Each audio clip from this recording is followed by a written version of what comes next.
बड़े पद पर हैं, इतने बड़े पद पर होकर आप लॉ पढ़ाते हैं बच्चों को,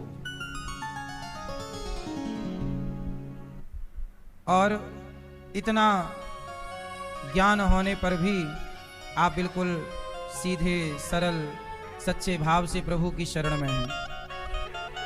आपने बताया कि मैं एडवोकेट तो हूं, परंतु मैं गरीबों का केस लड़ करके बिना पैसे लिए उन्हें जिताने का प्रयास करता हूं, जो सत्य होता है। धर्म को जिताते हैं, अधर्म को हराते हैं। सत्य की जीत और झूठ की हार। यही हमने कहा ना कि इस देश में पैसे में बहुत लोग अंधे हो गए हैं, पर आज भी इस धरती में अच्छे लोग हैं, मुट्ठी भर अच्छे लोग हैं। उन्हीं अच्छे लोगों से ये धरती टिकी हुई है। इसलिए हम कहते हैं जमाना बेईमान होए तो हो जाए, आप ना होइएगा। जमाना पैसों में बिके तो बिक जाए, आप ना बिकिएगा, क्योंकि ये धरती जमाने से नहीं चल रही है, आप जैसे भले लोगों से चल रही है। जब तक इस धरती में आप जैसे अच्छे लोग रहेंगे, तब तक ये धरती रहेगी। और जिस दिन आप जैसे भले लोग भी यदि धर्म को छोड़ के अधर्म का रास्ता पकड़ लिया, उसी दिन धरती पानी में डूब जाएगी और महाप्रलय आ जाएगा। प्रलय क्या है? जब राम जी वनवास गए तो भरत जी आए ननिहाल से। भरत जी ने अपनी माँ का दर्शन किया। माँ, पिता कहाँ हैं? भैया राम कहाँ हैं? माँ कैकेयी ने भरत जी की आरती उतारी। भरत जी ने कहा, राम जी नजर नहीं आ रहे हैं माँ, ये अयोध्या वीरान सी क्यों लग रही है? कैकेयी माँ ने पूरी बात बताई कि बेटा, तुम्हारे पिता दशरथ जी राम को राजा बनाना चाहते थे। मैंने राम को 14 साल के लिए वनवास भेज दिया, और अब तुम्हारा रास्ता क्लियर है, साफ है, तुम राजा बनोगे। और इस काम में मेरी इस मंथरा ने बहुत सहयोग किया है। ऐसा कैकेयी जी खुशी खुशी बता रही हैं। पर भैया भरत, बेटा भरत, एक थोड़ी सी गड़बड़ हो गई है। क्या? बोले तुम्हारे पिता की मृत्यु हो गई है। कैकेयी के पति की मृत्यु हो गई है, और कैकेयी ये बात प्रसन्नता से बता रही है कि बस थोड़ा गड़बड़ हो गई, तुम्हारे पिता मर गए। भरत जी ने कहा, माता, तुम्हारे मुंह पे कीड़े नहीं पड़ गए जब तुमने भैया राम को वनवास दे दिया? तुमने पेड़ की जड़ काट कर पत्तों को हरा भरा रखना चाहती हो, क्या ये संभव है माता? भरत जी रोए हैं। रोते रोते कहा कि आज के बाद मैं तुम्हें कभी मां नहीं कहूंगा। तुमने मां होने का अधिकार गवा दिया है। राम निर्दोष हैं, तुमने वनवास भेज दिया, और ये सारा कुछ मेरे कारण हुआ। भरत जी कौशल्या मां के पास गए। मां, गौशाला में आग लगा देने का जो पाप है ना माता, वो मुझे मिल जाए। हे माता, ब्राह्मणों के घर में आग लगाने से जो पाप लगता हो, किसी नगर शहर में किसी बच्चे बूढ़े को जिंदा जला देने से जो पाप लगता हो, गर्भवती नारी को जिंदा जला देने से जो पाप लगता हो, भरत जी कहते हैं माता, वो पाप मुझे लग जाए। हे माँ, मैंने राम को वनवास नहीं भेजा, मेरा कोई लेना देना नहीं। कैकेयी की बुद्धि भ्रष्ट हो गई। अब ये बात भरत जी किससे कह रहे हैं? कौशल्या माँ से, क्योंकि सबको यही लग रहा था ना कि राम के वनवास में भरत जी का हाथ है। अब भरत जी सफाई दे रहे हैं। कौशल्या माँ बोली, बेटा मुझे पता है कि तेरा दोष नहीं है, पर तू ऐसे मत कह कि तुझे पाप लगे। बेटा तुझे पाप ना लगे। माँ ने समझाया, कौशल्या ने गले लगाया। दशरथ जी की मृत्यु हो चुकी थी, उनका अंतिम संस्कार किया भरत जी ने, और अंतिम संस्कार करने के बाद एक सभा लगी। उस सभा में सब बैठे हैं, कैकेयी माँ, कौशल्या माँ, सुमित्रा माँ, सब बैठे। वशिष्ठ जी आए और वशिष्ठ जी ने कहा कि भरत, तुम्हारे भैया राम पिता की बात मानकर वनवास चले गए। पिता का एक वचन था कि राम को वनवास, तो राम जी वनवास चले गए। पिता का दूसरा वचन था कि भरत को राजा, तो भरत जी ये रहा राज सिंहासन, तुम्हारा इंतजार कर रहा है, आप राजा बन जाओ, आप राज सिंहासन पर बैठ जाओ। भरत जी बोले कि गुरुदेव, यदि मैं राजा बन गया, अब जो बात मैं आपको समझाने जा रहा हूं वो यहां पर बात है, ध्यान से सुनिएगा। भरत जी बोले कि गुरुदेव, यदि मैं राजा बन गया तो ये पृथ्वी पानी में डूब जाएगी, पृथ्वी में प्रलय आ जाएगा।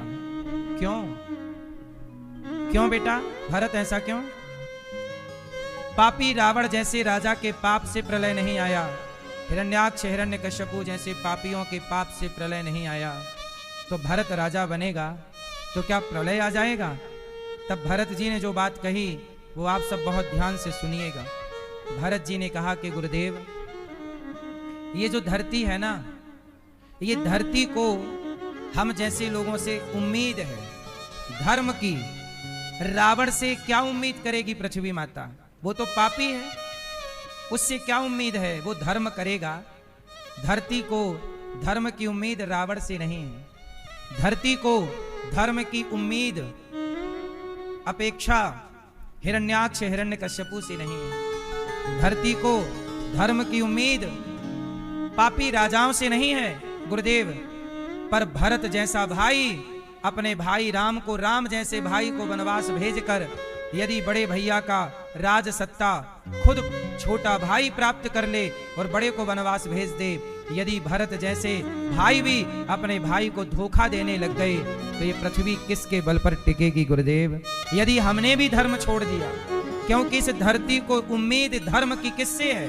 हमसे, अर्थात भरत से, अर्थात राम से। राम अपने पिता की आज्ञा मानकर चले गए, धर्म का आचरण किया है, धर्म का पालन किया है राम जी ने। और मैं राम को वनवास भेजकर उनकी सत्ता को हासिल कर लूं तो ये धरती क्या कहेगी? वाह भरत, कैसा भाई है, अपने भाई को वनवास भेजकर और अपनी मां से षड्यंत्र रचकर और राजा बन गया। क्या मेरे जैसे पापी राजाओं के बल पर यह धरती टिकी रहेगी? ये धरती दशरथ जी जैसे महान राजाओं के बल पर, राम जैसे पुत्रों के बल पर धरती टिकी हुई है। और भरत यदि अपने भाई की छाती पे खंजर मारकर राजा बनता है ना गुरुदेव, तो ये पृथ्वी रसातल में चली जाएगी। आपसे मेरी प्रार्थना है, आपके गांव में कोई व्यक्ति पाप करता है, चोरी करता है, झूठ बोलता है, भगवान को गाली देता है, संतों का तिरस्कार करता है, कोई बात नहीं, वो उसके संस्कार हो सकते हैं। पर आप कोई झूठ बोले बोलने दो, आप ना बोलिएगा, क्योंकि धरती पर धर्म, भगवान आपको वृंदावन क्यों बुलाए हैं? भगवान आपको कथाओं से क्यों जोड़ के रखे हैं? जो टीवी पर सुन रहे हैं, आपको भी भगवान ने घर बैठे अपने आप से जोड़ के रखा है। क्यों? भगवान चाहते हैं कि दुनिया, अब देखो लोग क्लबों में जा रहे हैं, शराब पी रहे हैं, मांस खा रहे हैं, गलत आचरण कर रहे हैं, पर भगवान ने आप सबको अपनी कथा से जोड़ रखा है। मानो भगवान आपसे ये कहना चाहते हैं कि दुनिया गलत रास्ते पर चल रही हो, पर आप जो कथाओं से जुड़े हैं, आप गलत रास्ते पर ना जाना, क्योंकि ये धरती आप जैसे भले भक्तों के बल पर टिकी हुई है। और आप भी यदि धर्म का रास्ता छोड़ दोगे, अधर्म पर चल पड़ोगे, आप भी छल करने लग जाओगे, आप भी झूठ बोलने लग जाओगे, तो फिर धरती किस पर भरोसा करेगी? इसे एक उदाहरण देकर भरत जी ने अपने गुरु जी को समझाया कि गुरुदेव, एक छोटी सी कहानी सुनिएगा, फिर उसका सार समझिएगा। एक धोबी था, अपने गधे को लेकर जंगल जाता चराने के लिए। एक दिन क्या हुआ कि धोबी को रास्ते में एक बड़ा सा चमकीला चमकीला पत्थर मिल गया। धोबी उस पत्थर को लाया और गधे के गले में टांग दिया, और रोज गधे को जब साबुन लगा के नहलाए तो उसी पत्थर से गधे को घिसे। एक दिन वहां से जौहरी निकला तो जौहरी ने देखा कि गधे के गले में बहुत सुंदर हीरा लटक रहा है। धोबी जिसे पत्थर समझ के गधे के गले में टांग रखा था, वो क्या था? वो क्या था? वो हीरा था। तो जौहरी ने देखा कि गधे के गले में हीरा, तो धोबी से कहा कि भाई साहब, जौहरी ने कहा कि भैया ये पत्थर हमें दे दो। धोबी बोला कि ऐसे पत्थर तो जंगल में बहुत पड़े हैं, ले आओ। अब धोबी को कौन समझाए कि हर चमकता हुआ पत्थर हीरा नहीं होता। जौहरी बोला कि आप 5 रुपए ले लो, ये पत्थर हमें दे दो। धोबी को लगा यार पत्थर के 5 रुपए दे रहा है, ठीक है। अच्छा, धोबी को नहीं पता था कि ये हीरा करोड़ों का है। उसे लगा ये पत्थर के 5 रुपए दे रहा है। धोबी बोला ले लो। अब 5 रुपए जौहरी ने दिए और हीरा जौहरी के हाथ में आ गया। धोबी 5 रुपए में बड़ा खुश हुआ कि कितना बेवकूफ आदमी है, 5 रुपए का पत्थर खरीद लिया। धोबी को क्या पता कि पत्थर में हीरा भी होता है। धोबी चला गया। अब हीरा जौहरी के हाथ में था। जौहरी बड़ा खुश हो रहा था, वाह मैंने धोबी को उल्लू बना दिया और देखो हीरा प्राप्त कर लिया। तब वो हीरा जौहरी के हाथ में टूट गया और टुकड़े टुकड़े हो गया। और जब टुकड़े टुकड़े हुआ तो अब उस हीरे की कोई कीमत नहीं थी। टूटा हुआ हीरा कोई काम का नहीं। तब जौहरी ने कहा, वाह रे हीरा, तू अभी गधे के गले में लटक रहा था तब तो टूटा नहीं, गधे को साफ कर रहा था तब टूटा नहीं, और अब जौहरी के पास आया तो टूटकर टुकड़े टुकड़े हो गया। तब टूटे हुए हीरे से आवाज आई कि जौहरी, उस धोबी को पता ही नहीं था कि मेरी कीमत क्या है, उस गधे को पता ही नहीं था कि मेरी कीमत क्या है। पर जौहरी, तुझे तो पता था कि मेरी कीमत क्या है, तुझे पता था, फिर भी तूने मेरी कीमत 5 रुपए लगाई, जबकि तू जानता था कि मेरी कीमत करोड़ों की है, फिर भी तूने मेरी कीमत 5 रुपए लगाई। तो जब तुम जैसे जानकार लोग मेरी इज्जत नहीं करेंगे तो मैं टूट कर तो टुकड़े टुकड़े हो ही जाऊंगा। धोबी इज्जत इसलिए नहीं कर रहा था क्योंकि वो तो मुझे जानता ही नहीं था। गधा मेरी इज्जत इसलिए नहीं कर रहा था क्योंकि वो मुझे जानता नहीं था। पर तुम तो जानते थे कि मैं हीरा हूं, वो तो ये जानते थे कि मैं पत्थर हूं, तो मैं उनके साथ खुश था। लेकिन तुम तो जानकार थे, फिर भी तुमने मेरी कीमत 5 रुपए लगाई तो मैं टूट कर टुकड़े टुकड़े हो गया। ऐसे ही दुनिया के लोग नहीं जानते कि सत्संग की कीमत क्या है, भगवान के नाम की कीमत क्या है। आप तो जानते हो कि एक नाम के बल पर अजामिल जैसा पापी तर गया, राम नाम के बल पर पत्थर पानी पर तर गए। यदि वो महिमा आप जानकर भी उस नाम की महिमा की कदर नहीं करोगे, उस नाम की, भगवान के नाम की, तब वो हीरा नाम का तो टूट कर टुकड़े टुकड़े हो ही जाएगा। अर्थात जब आप जैसे जानकार लोग भी राम नाम के महत्व को, भगवान की कथाओं के महत्व को नहीं समझेंगे, तब ये धर्म कौन संभालेगा। इसलिए जमाना ना समझे सत्संग की महिमा, जमाना ना समझे भगवान के प्रेम को, पर आप तो समझिए। आप तो जौहरी हो, साधु संत राम नाम की, कृष्ण नाम की बड़ी महिमा क्यों गाते हैं, भगवान के नाम की? क्योंकि वो जानते हैं कि जौहरी ही तो हीरा को जानता है। संत जानते हैं कि भगवान का नाम ही कल्याणकारी है।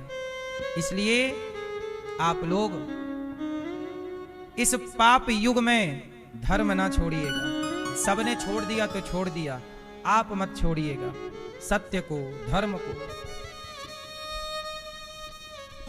भरत जी निर्णय लेते हैं कि मैं राजा नहीं बनूंगा, मैं राजा बना तो पृथ्वी डूब जाएगी। लोग कहेंगे कि वाह भरत, भैया को वनवास भेज के खुद राजा बन गए।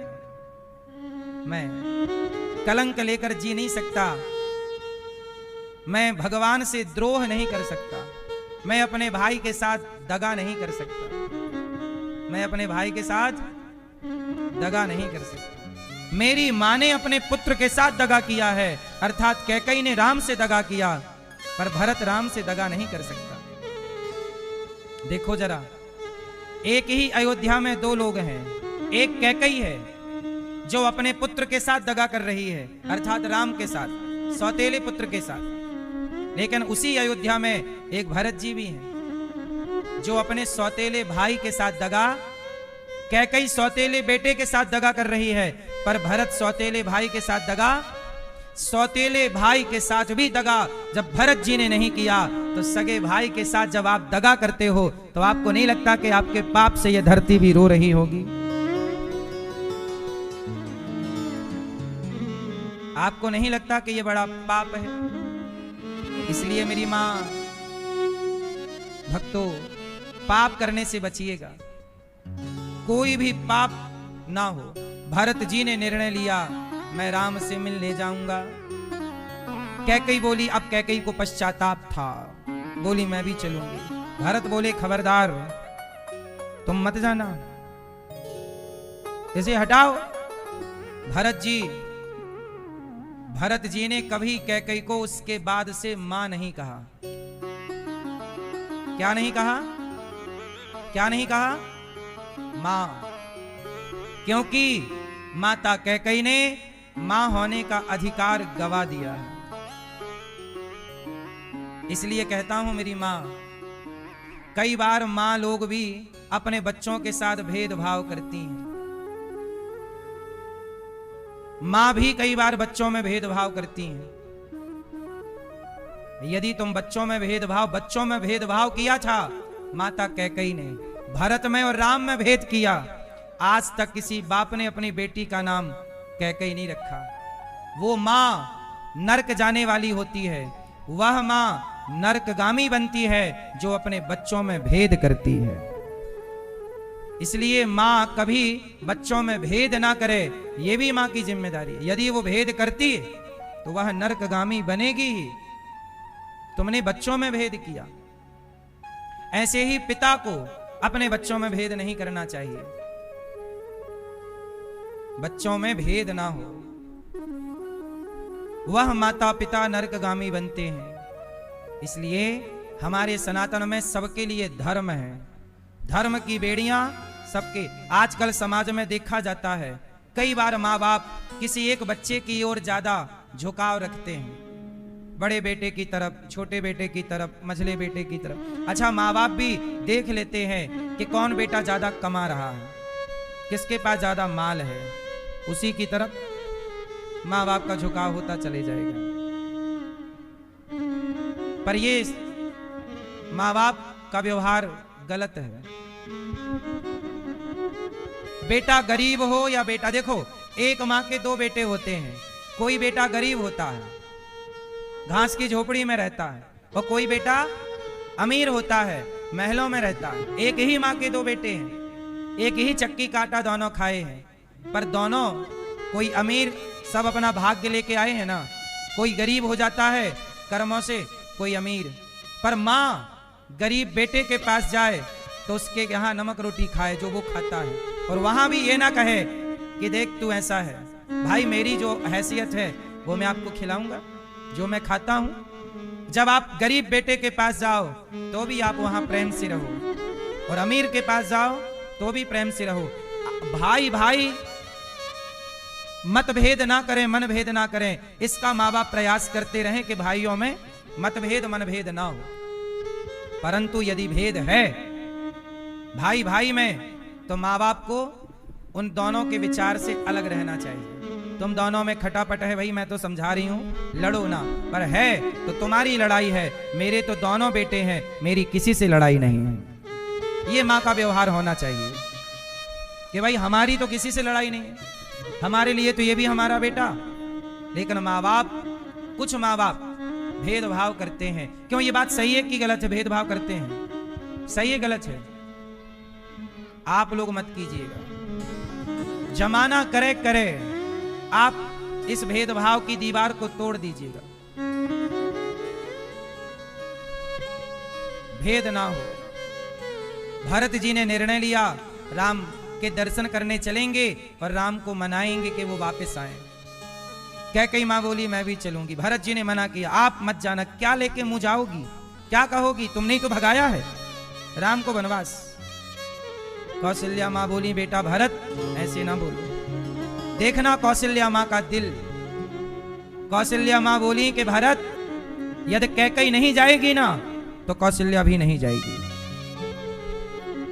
भरत जी बोले मां तुम किस माटी की बनी हो, तुम्हारे बेटे को इस कैकेयी ने वनवास भेज दिया और तुम उस कैकेयी का पक्ष लेती हो।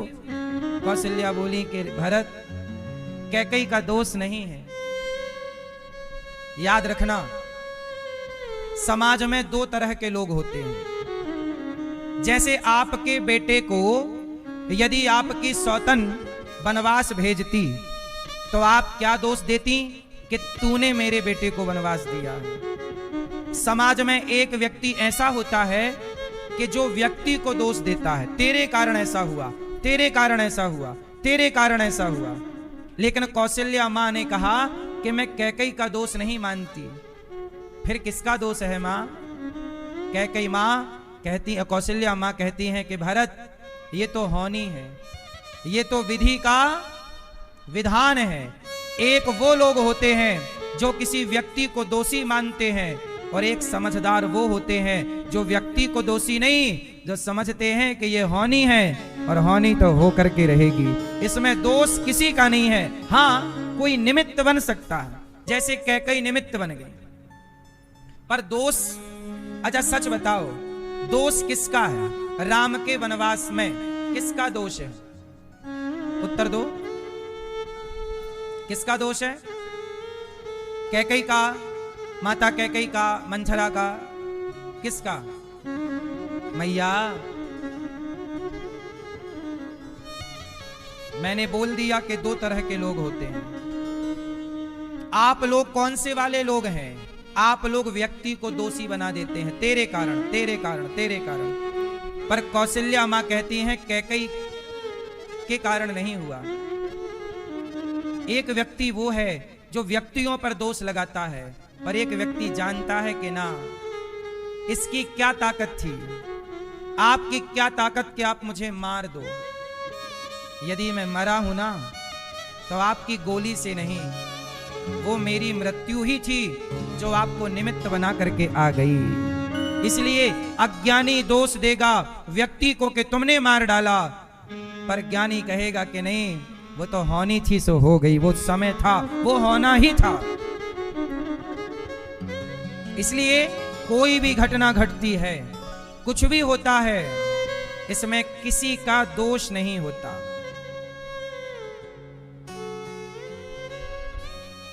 ये सब बहुत गहरी बातें हैं, इस बात को समझने की पात्रता आपकी है या नहीं। कुछ ज्ञान इतना फाइन होता है, कई बार उस ज्ञान के अधिकारी सब नहीं हो पाते।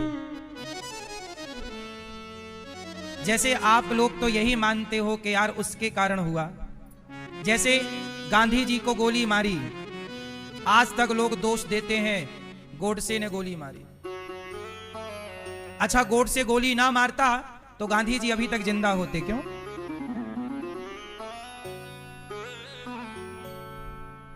गोडसे गोली ना मारता तो गांधी जी तो अभी तक जिंदा होते। लोग कहते हैं कि उस व्यक्ति ने किया, नहीं मेरी मां, काल चक्र अपने ढंग से चलता है, समय का पहिया अपने हिसाब से चलता है। यहां पर सबको इस पहिए की धुरी पर घूमना है, सिस्टम पे चलना है। इसलिए किसी के मारे कोई नहीं मरता। उदाहरण से समझो, अहमदाबाद में प्लेन हादसा हुआ पिछले साल, सारे लोग मारे गए, इतनी भयंकर आग लगी उस प्लेन में कि लोहा पिघल गया, लेकिन एक आदमी, उसका एक रोमा भी नहीं जला, उसका एक बाल भी नहीं जला। क्यों? सब जल गए, बच्चे, बूढ़े, सब जल गए, एक बच गया। आपने नहीं समझा इशारा कि परमात्मा ये कहना चाहते हैं कि यदि मैं मारूं तो कोई बचे ना, और मैं बचाऊं तो फिर आग भी नहीं जला सकती। प्रहलाद को आग कहां जलाई? इसलिए मैं तब तक नहीं मरूंगा जब तक परमात्मा की इच्छा ना होगी, और जिस दिन मैं मरूंगा उस दिन इच्छा किसकी मानी जाएगी? इसलिए मौत से डरना मत। जीवन में सुख आएगा, वो ईश्वर की, मेरे प्रभु की मर्जी है। मैं 56 भोग खा रहा हूं, ये प्रभु की मर्जी है। मैं नमक रोटी खा रहा हूं, ये प्रभु की मर्जी है। मैं कपड़े पहनकर चल रहा हूं, ये प्रभु की मर्जी है। मैं फटे कपड़े अर्ध नग्न होकर चल रहा हूं, पहनने को कपड़े नहीं है, ये इच्छा ईश्वर की है। इसलिए कहता हूं कि भक्त कौन जो अपनी इच्छा त्याग दे, जो प्रभु की मर्जी में ही अपनी मर्जी मिला ले। प्रभु जो आपकी मर्जी, मेरी कोई मर्जी नहीं। जैसे रखे राम जी, ये भाव किसका है? माता कौशल्या का। कौशल्या मां कहती हैं दोष कैकेयी का नहीं है। अच्छा सच बताओ, क्या दोष कैकेयी का है? राम का वनवास क्यों हुआ? उत्तर दो, क्यों हुआ? क्यों हुआ? क्योंकि राम को पिछले जन्म में शाप मिल गया था। राम कौन है? भगवान विष्णु, भगवान नारायण। एक बार नारद जी का विवाह करने का मन हो गया, लड़की भी पसंद आ गई, विश्वमोहिनी, बहुत सुंदर लड़की थी एक, नाम था विश्वमोहिनी। नारद जी ने कहा कि मैं इस लड़की से विवाह करना चाहता हूं। तुरंत आनन फानन में भगवान विष्णु, नारद जी का तो ले दे के एक ही कोई है भगवान, नारद जी का तो भगवान के सिवा कोई नहीं। नारद जी गए, हे प्रभु वो मेरे को थोड़ा ब्याह करना था। तो बोले बजट बिल्कुल नहीं है। भगवान बोले हम खर्चा करेंगे। बोले प्रभु ऐसा है कि देखो विवाह तो करना है, पर मैं थोड़ा, आपने देखा मेरा रूप रंग बहुत अच्छा नहीं है, आप बहुत सुंदर हैं। तो प्रभु तो सुंदर हैं। तो नारद जी बोले प्रभु ऐसा कीजिए कि थोड़े टाइम के लिए आप अपना वाला रूप मुझे दे दीजिए, मैं आपकी तरह दिखने लग जाऊं। आप अनुरूप देहु प्रभु मोही, आप अपनी सुंदरता मुझे दे दीजिए। भगवान बोले ले लो। भगवान बोले जाओ, मेरा रूप चाहिए ना, तो भगवान के तो बहुत रूप हैं, अनेक रूप आया। तो भगवान के बहुत रूपों में भगवान का एक रूप है बंदर। बंदर किसका रूप है? भगवान का। तो भगवान ने अपने बंदर वाला रूप नारद जी को दे दिया। और नारद जी भी इतना भरोसा करते हैं कि बेचारे उन्होंने दर्पण भी नहीं देखा। उन्हें लगा भगवान ने दिया होगा तो बढ़िया ही दिया होगा अपना वाला। अब नारद जी बन गए बंदर। वो गए विश्वमोहिनी के सामने, मैं आ गया। विश्वमोहिनी जी ने देखा, रे राम राम राम, क्या मैं इतनी गई गुजरी हूं कि मेरे से ब्याह करने बंदर आए हैं। अब विश्वमोहिनी तो दूसरी तरफ भाग गई, मैं नहीं करती बंदर से ब्याह। तो नारद जी को लगा अच्छे से देख ना पाई होगी बेचारी, शर्म के मारे। नारद जी फिर पीछे पीछे गए और उसके आगे जाके फिर खड़े हो गए, मैं आ गया। विश्वमोहिनी जी को लगा ये तो पीछे पड़ गया बंदर। तब वहां भगवान विष्णु प्रकट हो गए और वह विश्वमोहिनी ने भगवान विष्णु को माला पहना दिया। नारद जी बोले वाह, तुम्हें कमी थी ब्याह की? 16,108 करके बैठे हो और एक मैं करने चला उसमें भी आ गए, अपने ही करा लिया, हमारा एक नहीं होने दे रहे हैं। तब वहां नारद जी के पास शंकर जी के गण आके बोले नारद जी एक बार अपना मुंह तो देख लो। अब नारद जी ने पानी में जब अपना मुंह देखा, वो देखा बंदर। अब तो नारद जी को गुस्सा आया, हे विष्णु भगवान आपने मुझे बंदर बनाया, जाओ मैं आपको शाप देता हूं कि जैसे आपने मुझे बंदर बनाया ऐसे आपको भी बंदरों की सहायता लेनी पड़ेगी। और जैसे मैं पत्नी के लिए तड़प रहा हूं आपको भी पत्नी के लिए तड़पना पड़ेगा। नारद जी के शाप के कारण आज प्रभु भगवान विष्णु राम बने और नारद जी के शाप को सत्य करने के लिए वनवास जा रहे हैं, क्योंकि वनवास में ही इन्हें बंदरों की सहायता लेनी पड़ेगी। सीता जी के लिए रोना पड़ेगा जब रावण ले जाएगा। राम जी रो रहे हैं, हे सीता सीता, क्योंकि नारद जी के शाप को सत्य करना है। तो देखो, कुछ लोग कहते हैं कैकई की गलती है, पर जो लोग कैकई की गलती कहते हैं वो लोग राम जी के पिछले जन्म को नहीं समझते। इसलिए कई बार मुझे कोई कष्ट प्राप्त हो तो हम कहते हैं हमने तो कोई पाप नहीं किया। कोई बात नहीं, आज हमने कोई पाप नहीं किया, पिछले किसी जन्म में तो हमसे कोई पाप हुआ होगा। इसलिए समझदार व्यक्ति किसी को दोष ना देकर वो जान जाता है कि मेरे अपने कर्मों का ही फल मुझे मिल रहा, इसलिए वो चुप रहकर ईश्वर की ओर देखता, प्रभु कोई बात नहीं, मेरा किया मेरे सामने है, कोई बात नहीं, जैसी करनी। इसलिए कर्मों का दंड, कर्मों की ये रेखा, कर्मों का जो पहिया है ये भगवान को भी मिला है। बचा कोई होए तो नाम जरूर बताइएगा। इसलिए कहता हूं मेरी मां, धन्य है माता कौशल्या जो सौतेली सौत का दोष ना देखकर समझती हैं कि होनी तो होगी। इसलिए आप भी कई बार कहते हो तेरे कारण ऐसा हुआ, अब तेरे से बात नहीं करेंगे। लोग बेवजह नफरत पाल लेते हैं, घृणा पाल लेते हैं, तेरे वजह कोई कारण नहीं है मेरी मां। ये सब होना सब कुछ पहले से फिक्स है। इसलिए आप अच्छा काम करते रहो, अच्छी प्लानिंग करते रहो। जो हो रहा है, कठपुतली नाच रही है। कौन नाच रहा है? जोर से। एक पुतली होती है ना लकड़ी की, नाचती है। वो नाचती तो है पर पर्दे के पीछे उसे कोई, जोर से, बिना नचाए वो अपने से, ऐसे ही हम भी ईश्वर के हाथों की पुतली हैं। जैसे वो नचाते हैं हम वैसे वैसे नाचते हैं। इसलिए हमारा और आपका हाथ, हमारे हाथ में कुछ भी नहीं है।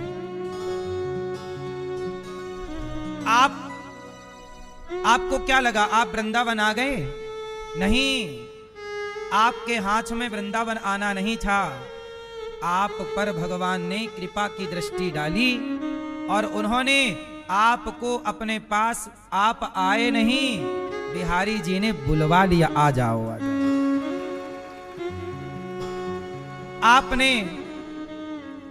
आपने किसी भूखे को रोटी दी, कई बार आपको लगा मैंने दी, भगवान ने आपसे ये काम करवा लिया।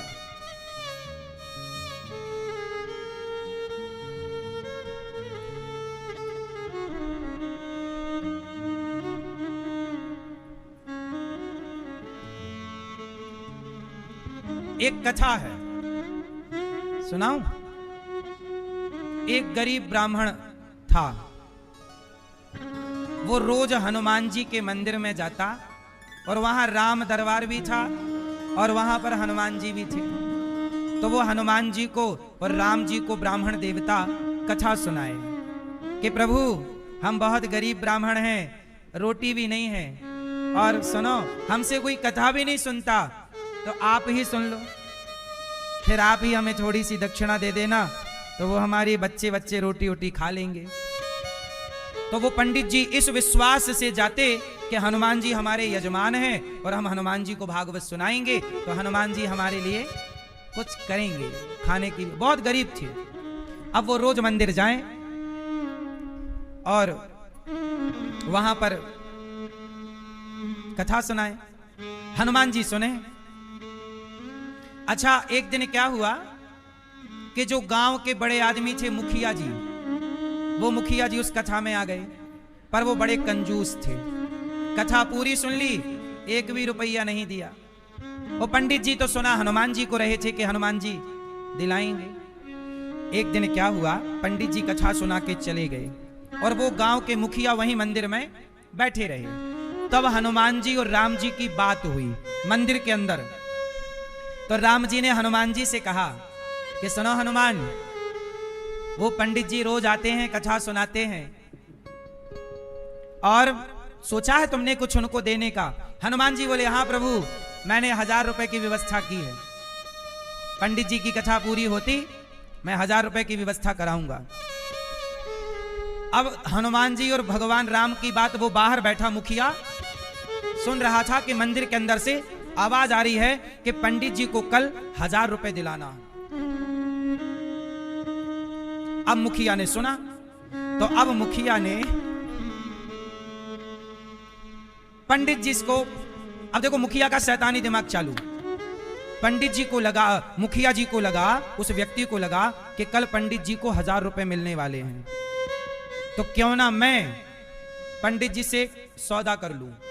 तो मुखिया जी दूसरे दिन पंडित जी से बोले कि सुनो, आज की कथा आप हमें सुनाओ और हम आपको 500 रुपए देंगे, और सुनो जो भी पैसा आएगा 500 हम आपको देंगे, 500 से ज्यादा आए तो वो हमारा होगा। मुखिया जी को पता था कि आज 1000 का जुगाड़ है, तो 1000 में 500 इनको दे देंगे और 500 मुखिया जी बोले अपना हो जाएगा।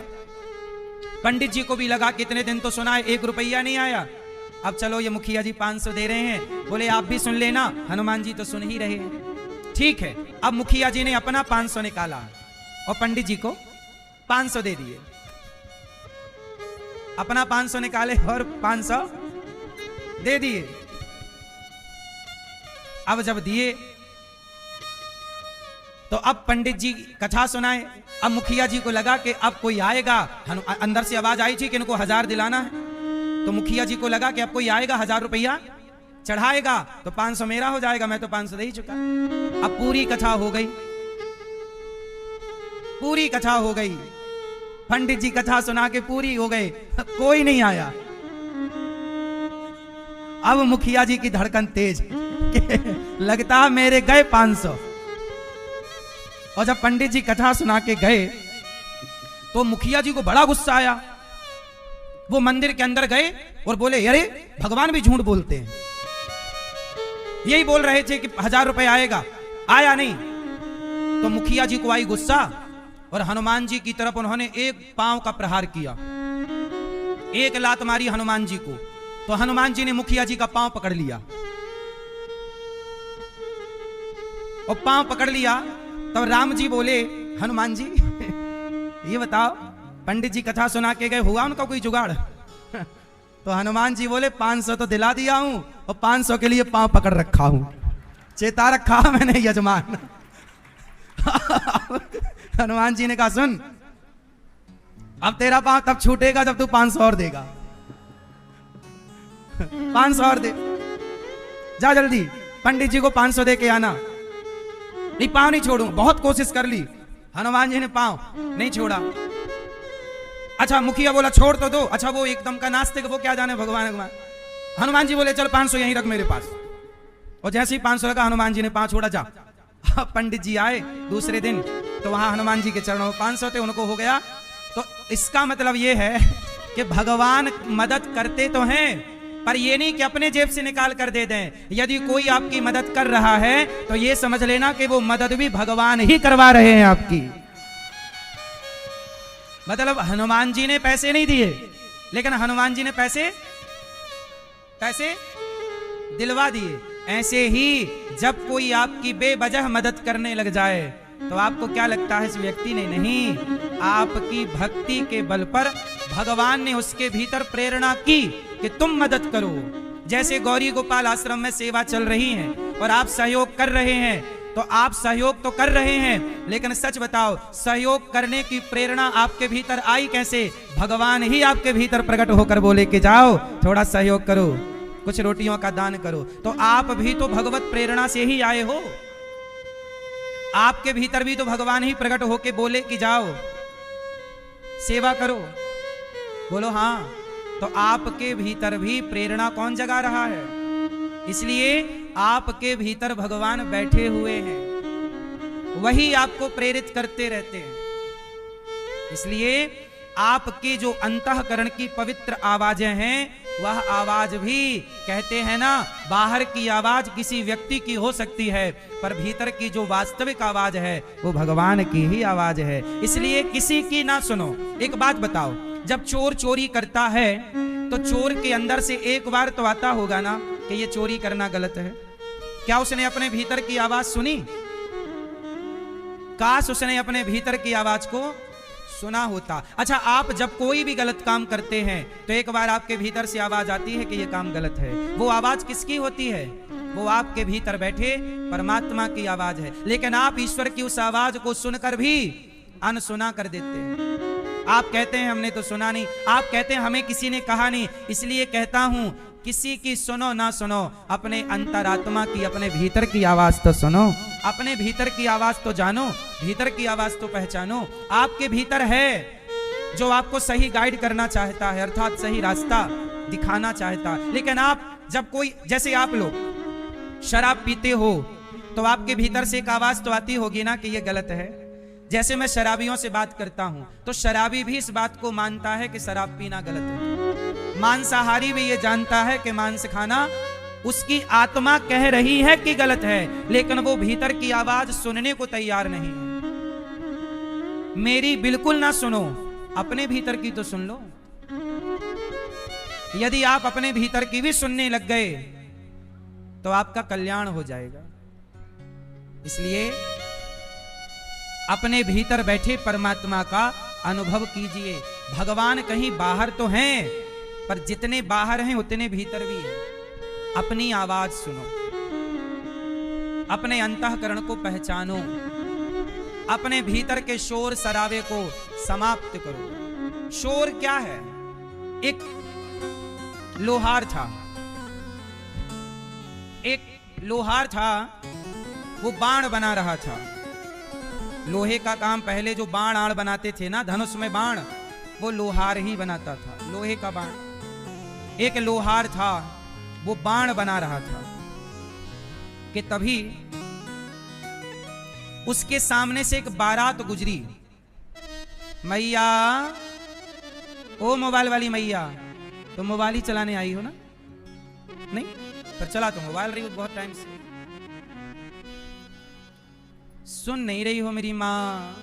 करोड़ों की बात हम कर रहे हैं, तुम कौड़ी में लगी हो।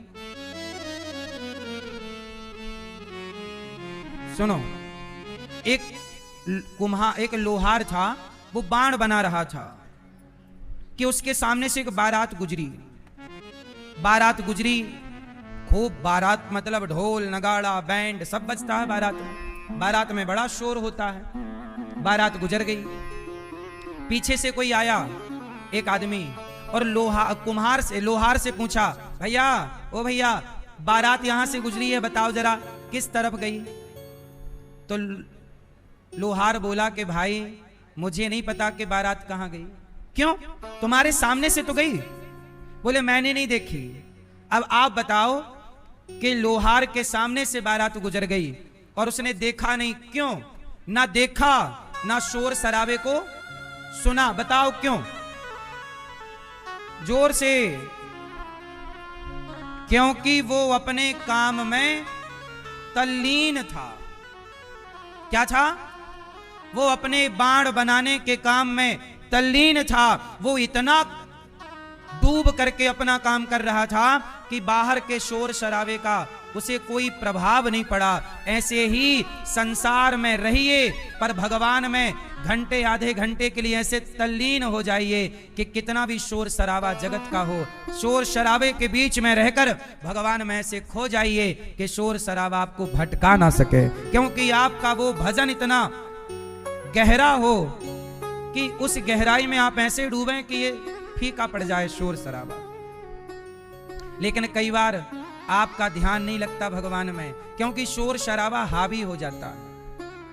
इसलिए कहता हूं, एक शोर बाहर है और एक शोर आपके भीतर है। सही है गलत है? कौन सा शोर ज्यादा खतरनाक है? कौन सा? बाहर का शोर के भीतर का शोर है? जो भीतर का शोर है ना, उसे शांत कीजिए। जिस दिन भीतर का शोर शांत हो जाएगा तो बाहर का शोर आपको सुनाई ना पड़ेगा। क्योंकि भीतर शांति है तो फिर बाहर की अशांति आपका कुछ बिगाड़ नहीं सकती। और भीतर अशांति है। अब जैसे आप जंगल में जाओ, जंगल में तो सब शांत है, पर जंगल में जाने के बाद भी आपके भीतर तो अशांति है। जंगल में शांति है, पर कहां अशांति है? भीतर। इसलिए कहता हूं, जंगल की शांति या बाजार की अशांति मायने नहीं रखती, मायने रखती है कि भीतर शांति है कि अशांति है। इसलिए भीतर से शांत होना है। शांति की शुरुआत कहां से हो? बाहर से कि भीतर से? आप बाहर से शांत करना, ए बच्चा शांत हो जाओ, ए शांत हो जाओ, आप बाहर से शांत करते हैं, पर भीतर तो आपके शोर है, अशांति है, तमाम इच्छाएं हैं, नफरत है, घृणा है, उसके प्रति उबल रहा है आपके भीतर का खून कि मौका मिल जाए तो आप क्या ना कर डालें उसका, पर आप कर नहीं पा रहे हैं, पर खून उबल रहा है फलाने के लिए। इसलिए यहां मेरी मां मन के हारे हार है, मन के जीते गोपियां भरत जी अपना सब मां के कहने पर राम से मिलने गए, राम जी से मिलने गए, चरणों में गिर पड़े, कहा प्रभु आज से मैं वनवास रहूंगा, आप चलिए, आप रहिएगा। राम जी बोले कि भरत मेरे पिता मर चुके हैं, यदि पिता मर गए तो क्या कहेंगे पिताजी के राम जब मैं जिंदा था मैं रोक रहा था कि वनवास मत जाओ, तब तू रुका नहीं, और मैं मर गया तो तू वापस आ गया। भैया भरत ऐसा काम मैं नहीं कर सकता, इसलिए 14 साल की आज्ञा पिता की है, वो मुझे पूरा करना है। और राम 14 वर्ष के लिए वनवास की ओर भरत जी के आग्रह करने पर भी नहीं गए, पिता की आज्ञा पूरी करके लौटूंगा। भरत जी शीश पे खड़ाऊं, शीश पे खड़ाऊं और अखियों में पानी, राम भक्त ले चला रे राम की निशानी, राम भक्त ले चला रे राम की निशानी। शीश पे खड़ाऊं, शीश पे खड़ाऊं, अखियों में पानी, राम भक्त ले चला रे राम की निशानी, राम भक्त ले चला रे राम की निशानी। शीश पे खड़ाऊं और अखियों में पानी, शीश पे खड़ाऊं और अखियों में पानी, राम भक्त ले चला रे राम की निशानी, राम भक्त ले चला रे राम की निशानी।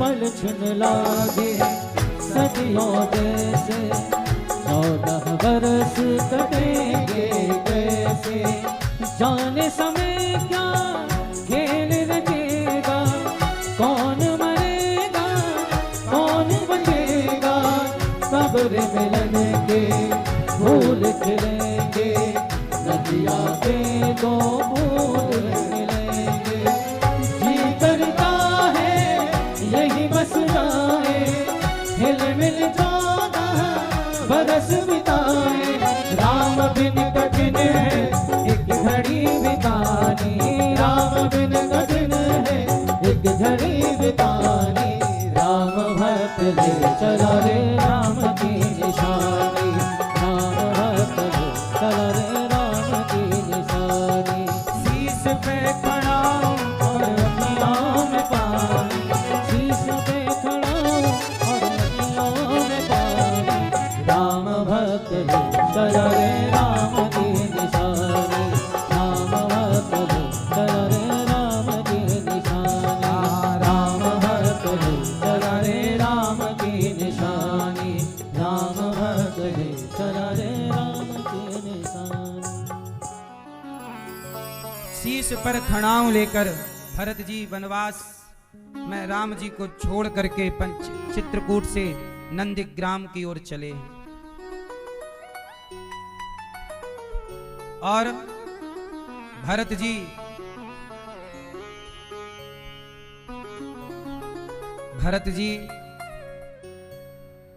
प्रेम के सागर हैं, सागर। भरत जी जितना प्रेम धन्य है भरत जी, कोई प्रभु से इतना प्रेम कैसे कर सकता है। जरा सोचिए, 14 साल पत्नी का स्पर्श नहीं किए, राम की याद में तड़पते रहे। हे माता कैकेयी, आपने अच्छा किया कि राम को वनवास भेज दिया। यदि राम वनवास ना जाते तो भरत का प्रेम धरती पर कभी प्रकट होता ही नहीं। भरत इतने प्रेमी हैं, भला ये कौन जानता। इसलिए यही प्रेम गोपियों ने स्वीकार किया। जब भगवान कृष्ण छोड़ करके गए, गोपियां इंतजार कर रही हैं, बार बार कह रही हैं। गोपियां भगवान के प्रेम में खोई हैं। उद्धव जी आए हैं, समझा रहे हैं, मां यशोदा से बात चल रही है। कृष्ण की चर्चा करते करते उद्धव का ज्ञान बह गया और प्रेम में डूब गए। 6 महीने तक रुके, प्रभु से कहा, प्रभु मुझे ब्रज की लता पता बना दो। ये कहकर भगवान का भाव से दर्शन करते हुए उद्धव जी आए। भगवान से गोपियां अलग थोड़ी थी, गोपियों ने अपने अगल बगल ही भगवान का दर्शन कराया। देखो ये उद्धव जी आए, भगवान से कहा, प्रभु चलो वृंदावन, आपसे प्रेम करने वाली गोपियां तो वही हैं, प्रेम तो वही है। भगवान बोले कि आपको प्रेमी बनाना था, इसलिए उद्धव जी मैंने आपको वृंदावन भेजा। मैं अपनी गोपियों से कभी अलग होता ही नहीं हूं, लीला के लिए अलग हूं, पर वास्तविक में मैं अपनी राधा रानी से अलग नहीं हूं। भगवान द्वारिका गए, जहां भगवान का विवाह माता रुक्मणी जी से हुआ। रुक्मणी जी के पुत्र हुए हैं प्रद्युम्न। कौन हुआ? प्रद्युम्न। प्रद्युम्न जी का विवाह रति से हुआ। ये प्रद्युम्न जी पिछले जन्म में कामदेव थे, जिन्हें भगवान शिव की तीसरे नेत्र खुलते ही कामदेव जले। कामदेव की पत्नी रति ने भगवान शिव से कहा कि मेरे पति चले गए, अब कैसे प्राप्त होंगे। तब शिव ने कहा था कि द्वापर युग में भगवान अवतार लेंगे, कृष्ण बनेंगे, तब उनके प्रथम पुत्र के रूप में रति तुम्हारे पति का जन्म होगा। अर्थात कामदेव के ही अवतार कामदेव ही प्रद्युम्न के रूप में प्रकट हो गए, जिन्होंने सम्रासुर को मारा और रति के साथ विवाह किया। प्रद्युम्न भगवान कृष्ण के प्रथम पुत्र हैं। प्रद्युम्न। फिर भगवान का दूसरा विवाह हुआ जाम्बवंत की बेटी जाम्बवती के साथ। तीसरा विवाह हुआ भगवान का सत्यभामा जी के साथ। चौथा भगवान का विवाह यमुना जी से। पांचवा विवाह उज्जैन के राजा विंद अनुविंद की बहन मित्रविंदा के साथ। छठवां विवाह भगवान का नागनजिति के साथ हुआ, सत्या के साथ हुआ। सातवां भद्रा के साथ, आठवां लक्ष्मणा के साथ भगवान का विवाह हुआ। ये 8 विवाह हो गए भगवान के। एक भौमासुर नाम का दैत्य था, जिसके 16,100 कन्याओं को उसने बंदी बना रखा था। भगवान ने उसके ऊपर आक्रमण किया, उसे युद्ध में पराजित किया और कन्याओं को जेल से मुक्त किया। कन्याएं बोली, प्रभु आप हमें स्वीकार कर लीजिए, वरना कौन स्वीकार करेगा। जिन्हें कोई स्वीकार करने को तैयार नहीं, ऐसी नारियों को भगवान ने स्वीकार करके समाज में सम्मान के साथ जीने का अधिकार दिया। और भगवान के टोटल विवाह हो गए 16,108। हर रानी से 10-10 बच्चे हुए और एक एक बेटी। भगवान का परिवार बड़ा है। कई लोग कहते हैं कि भगवान ने इतने सारे विवाह क्यों किए, क्योंकि भगवान ही इतने सारे विवाह कर सकते हैं। तुम इंसानों में इतनी ताकत नहीं कि तुम इतने कर सको। इतने विवाह करके भगवान ने यह सिद्ध कर दिया कि मैं भगवान हूं। इतने विवाह तुम नहीं कर सकते, तुम्हारी एक में ही हालत खराब हो जाती है। एक विवाह के बाद ही आदमी हैंग होने लग जाता है। नहीं,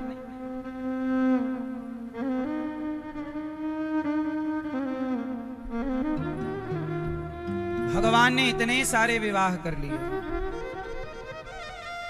और सोचिए, आदमी विवाह कितने कर लेगा? 5 ब्याह कर लेगा, 10 कर लेगा, 100 कर लेगा, 500 ब्याह कर लो, 1000 विवाह कर लो, 16,000 ब्याह, इंसान तो मर जाएगा। 16,000 पत्नियों को खवाते खवाते मर जाएगा। बोलो हाँ। साड़ी खरीदते खरीदते, शॉपिंग कराते कराते मर जाएगा। नहीं,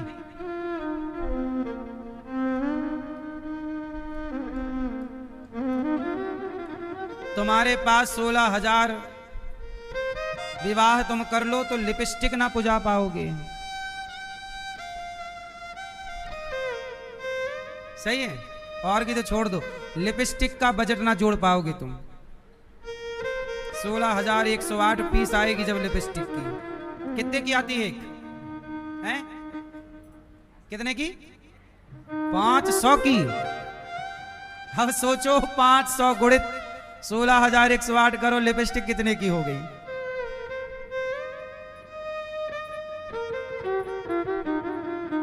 अब सोच लो, तुम्हारा लिपस्टिक का बजट तक नहीं बन सकता। लिपस्टिक इतनी महंगी आती है 500 की कि मैया आप महंगी वाली लगाती हो।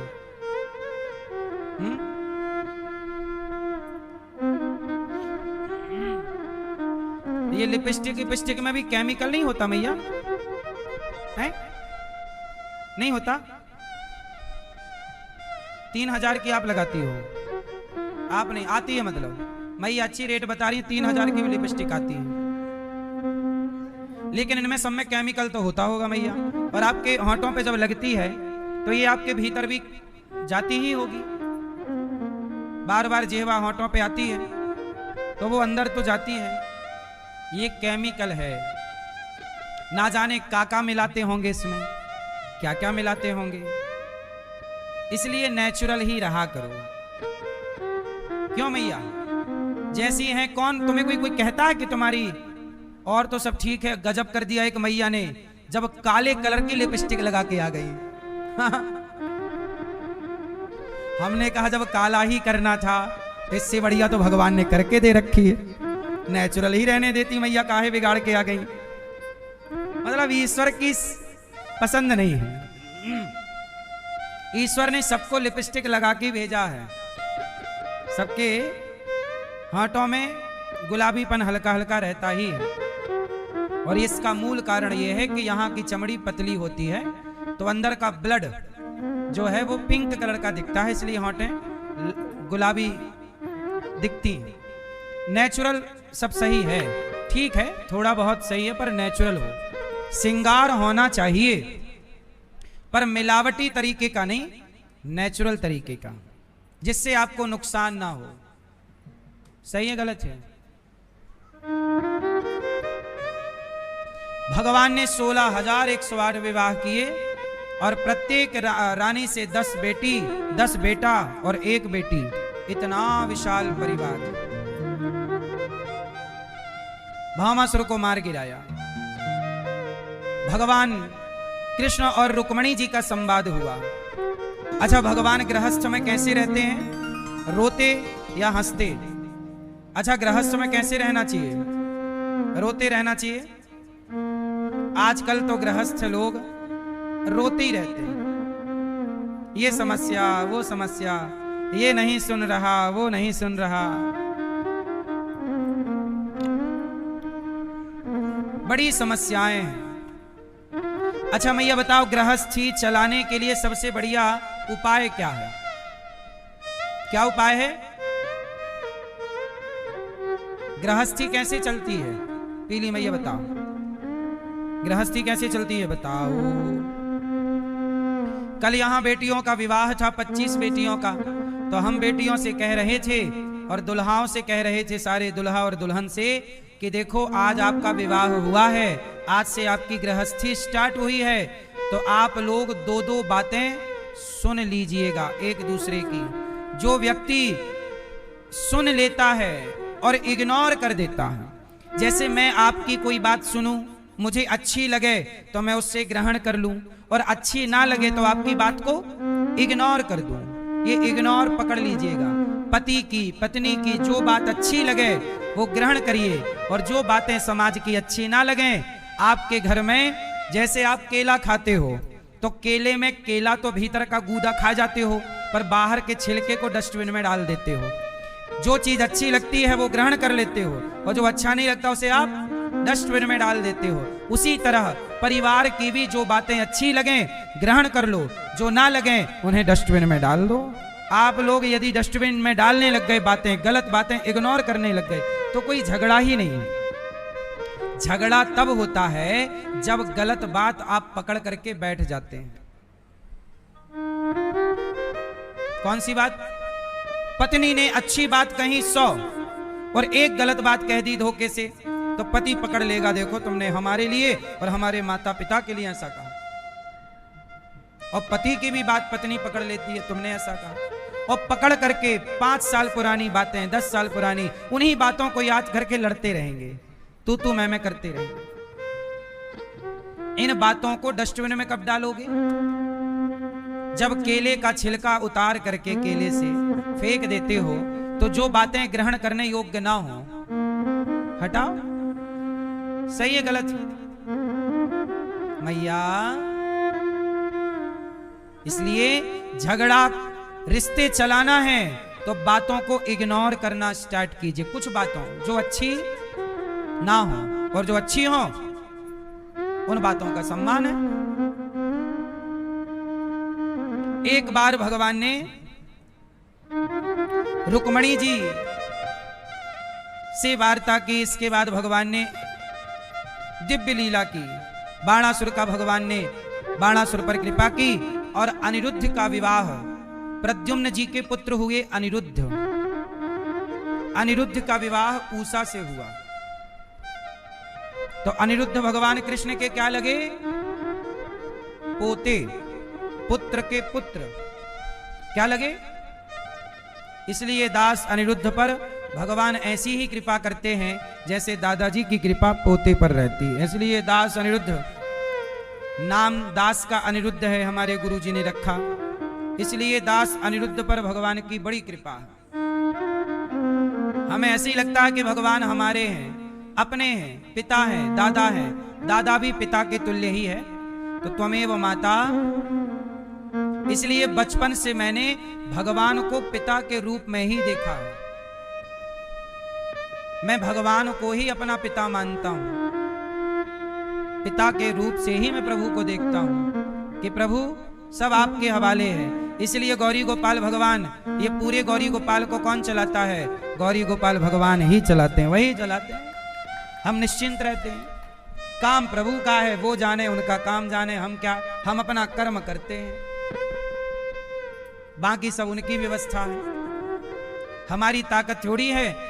30,000 लोग पर डे भोजन करते हैं, ये किसी व्यक्ति की ताकत नहीं है। कोई व्यक्ति की इतनी ताकत नहीं कि वो ये सब, ये भगवान की कृपा है, वही कर रहे हैं। हमें और आपको निमित्त बना रखा। इसलिए कभी आप कुछ निमित्त बन जाओ तो उस निमित्त का घमंड ना करना कि मैंने किया। नहीं, प्रभु ने आपको चुन लिया है इस काम के लिए। ईश्वर को और नम्र होके, नतमस्तक होकर प्रणाम कि प्रभु आपने मुझे से योग्य समझा। घमंड आने के बहुत रास्ते हैं, पर आप सारे द्वार बंद कर दिया करो घमंड के। घमंड ना आने पावे। घमंड आए कि तुरंत कह दो कि मैंने किया ही नहीं, भगवान ने किया, तुरंत रुक जाएगा। और आपने ये मान लिया कि मैंने, तो घमंड खोपड़ी पे चढ़ के नाश कर देगा। बोलो हाँ। भगवान ने बाणासुर पर कृपा की। राजा नृग गौदान करते थे। राजा नृग किसी पाप के कारण वो गिरगिट बन गए पर गौदान करने के कारण प्रभु का साक्षात दर्शन हुआ और वैकुंठ का वास मिला। किसके बल पर? गौदान के बल पर। इसलिए आपसे हम प्रार्थना करते हैं कि गौदान किया करो। मरने से पहले क्या करेंगे? गौदान। गाय की पूंछ पकड़ के ही वैतरणी नाम के नरक से पार जाया जाता है। इसलिए सबको गौदान करना चाहिए। मरने से पहले 3 काम करो। पहला काम गौदान, दूसरा काम अन्नदान। अन्नदान मतलब अपने मरने से पहले अपनी 13वीं कर लो। क्या कर लो? 13वीं। क्यों? क्योंकि देखो कोरोना काल में जो मरे, क्या उनकी 13वीं हो पाई? अभी भी कोरोना काल जैसा संकट पूरी दुनिया में मंडरा रहा है। अभी कोरोना तो नहीं आ रहा है, लेकिन अमेरिका का युद्ध चल रहा है किसी एक ईरान देश से, और उस युद्ध के बीच में जो सप्लाई है गैस की, पेट्रोल की, डीजल की, कच्चा तेल, वो सारी सप्लाई रुकी है। अभी देश के प्रधानमंत्री जी ने कहा कि सोना मत खरीदना 1 साल तक। क्यों? क्योंकि सोने के कारण पैसा भारत का बाहर जाता है, क्योंकि सोना बाहर से खरीदना पड़ता है। सोना मत खरीदो, ऐसा मोदी जी ने कहा। डीजल पेट्रोल बचाओ, बैटरी की गाड़ियां यूज करनी चाहिए। किसकी गाड़ियां? बैटरी वाली 2 व्हीलर ले लो। आजकल बैटरी वाली कार आ गई हैं। अब नई गाड़ी डीजल पेट्रोल की तो खरीदना ही नहीं चाहिए, बैटरी वाली कार ही खरीदनी चाहिए। सही है। अब सबसे बड़ी समस्या क्या है कि देखो कोरोना काल में जो मरे 13वीं ना हो पाई, और अभी भी गैस मिलनी बंद हो गई। और ऐसी स्थिति में अभी तो चलो स्थिति फिर भी सही है, और भीषण स्थिति आ जाए और तब कोई मरे तो हो पाएगी 13वीं? गैस ही नहीं रहेगी, क्या खवाओगे? इसलिए कहता हूं कब कैसा समय आकर खड़ा हो जाए। इसलिए कहता हूं जीते जी अपने हाथ से अन्नदान कर लो। गौरी गोपाल में हजारों संत पर डे आते हैं। गैस की इतनी समस्या अभी भी चल रही है कि बड़ी बड़ी होटलें बंद हो गईं। पैसा लेकर जो भोजन देते थे वो होटलें बंद हो गईं, पर गौरी गोपाल जी की रसोई जो फ्री में सबको भोजन देती है वो अभी चल रही है। और आप सबसे मेरी प्रार्थना है कि परिस्थितियां कैसी भी हों, गौरी गोपाल आश्रम में हजारों संत जो फुटपाथ पर रहते हैं। आपकी तो कोरोना, जैसे कोरोना की स्थिति आई तो सब अपने घर के अंदर दरवाजा बंद करके हो गए, पर संत लोग जो फुटपाथ पर सोते थे उनके तो कोई घर द्वार था नहीं, तो वो कहां जाते? कौन भोजन देता? तो पिछले कोरोना काल से ये गौरी गोपाल जी की अखंड रसोई और तब से संतों की अखंड सेवा जो तब से चालू हुई, आज लगभग 6-7 साल हो गए, कंटिन्यू आज तक चल रही है सेवा अन्नदान की। एक भी दिन नागा नहीं हुआ। ये देखो कोरोना काल का चित्र टीवी पर, ये कोरोना के समय का चित्र है।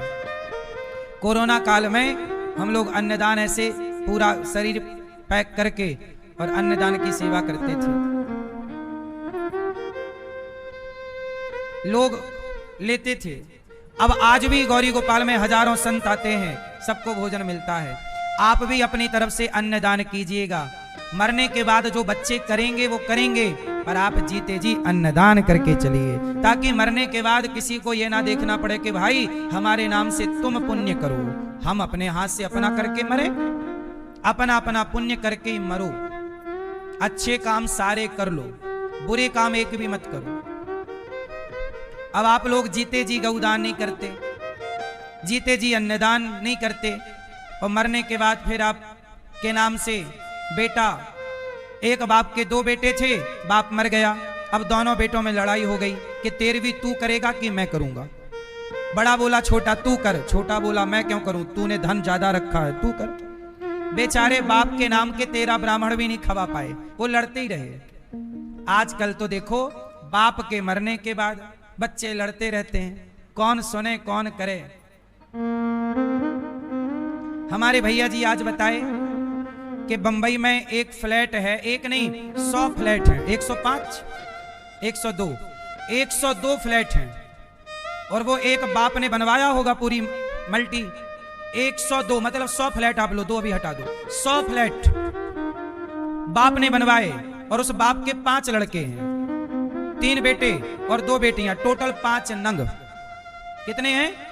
अब वो पांचों आपस में लड़ रहे हैं कि पूरा मैं रखूंगा। इन्होंने सलाह दी कि भाई ऐसा करो कि 20-20 फ्लैट सारे रख लो, 20-2500 भाई 20 फ्लैट तुम ले लो, एक के नाम पर आएगा, तो 1-2 फ्लैट पे तुम रह लेना, 17-18 फ्लैट किराए से चलाना, तुम्हारा 10 पीढ़ी खाए तो खबेगा नहीं। बंबई में ये फ्लैट हैं। सलाह दी, लेकिन वो पांचों भैया बहन, 3 भाई और 2 बहन लड़ रहे हैं, लड़ ही रहे हैं। संतो क्या कह रहे हैं? पूरा चाहिए, एक को पूरा चाहिए। एक को कैसे मिलेगा? बांट लो, तैयार नहीं है, लड़ रहे हैं, और लड़ते लड़ते मर जाएंगे, फ्लैट जहां की तहां रहेगा। देख लो, बाप मरा होगा, 13 ना किए होंगे, लड़ गए होंगे, ये फ्लैट मेरा, ये मेरा, और बाप वहां सोच रहा होगा मैंने इतना करके दिया, बच्चे मेरे लिए करेंगे, इसलिए बुढ़ऊ तुम अपना करके मरते। अब 100 फ्लैट छोड़ के गए हो लड़ने के लिए, वो महाभारत का अड्डा बन गया। जीते जी दान पुण्य करा नहीं 1 रुपया, और 100 फ्लैट बनवा के चले गए। छोरा छोरी लड़ रहे, मार डालेंगे एक दूसरे को, 1-2 मर्डर कर ही देंगे, वो उसका वो उसका। तब बुढ़ऊ वहां से देख रहे होंगे कि देखो ये करके। इसलिए कहता हूं मरने के पहले बांट बांट देना, सब मरने से पहले बंटवारा कर दो, वरना तुम बिना बांटे मर गए तो तुम्हारे घर में महाभारत चलेगा, फिर ना कोर्ट सुलझा पाएगा ना कोई। ये एडवोकेट है, इन्होंने सलाह दी थी, इनके पास केस आया था, पर इनकी बात मानी नहीं। जबकि समाधान यही है कि भैया 20-20 ले लो, और वो 20 फ्लैटों का किराया कितना होगा? एक फ्लैट का किराया कितना होगा? लमसम 25,000, एक फ्लैट का 25,000। तो सोचिए 18 फ्लैट का कितना दी, 2 में वो रहें भी अपने लिए, तो 18 हैं, मतलब 4 लाख, 4.5 लाख हैं। अब सोच लीजिए इतना, लेकिन लड़ना है सबको, क्या करो। इसलिए आपसे कहता हूं मरने के पहले 3 काम। पहला गौदान, अपने हाथ से गाय की पूंछ पकड़ के गौदान। हमारी मैया जी ने किया गौदान, हमारे यजमान परिवार ने भी गौदान किया, अन्नदान किया, संतों की सेवा की, भागवत जी भी सुने, और भी मैया आती हैं गौदान करती हैं, आप भी गौदान। दूसरा अन्नदान, और तीसरा भागवत सुन लेना। 26 सितंबर से 2 अक्टूबर तक पुनः भागवत जी के पोथी पाठ आप करा सकते हैं। अपना पुण्य कर लो, फिर आराम से मरो, इत्मीनान से। क्यों? अब अच्छे काम करते नहीं आदमी मर जाता है, फिर वहां यमराज जी दे डंडा पे डंडा, आ गए पाप करके। क्यों मैया? इसलिए मेरी प्यारी मां, हर व्यक्ति को ये दास अनिरुद्ध तो देखो मैंने अपनी पूरी तैयारी करके रखी है। कौन सी तैयारी? मरने की। क्योंकि हम मर के जाएंगे तो भगवान हमसे हिसाब मांगेंगे। अनिरुद्धाचार्य आ गए? हाँ आ गए प्रभु, लाओ हिसाब लाओ, चलो।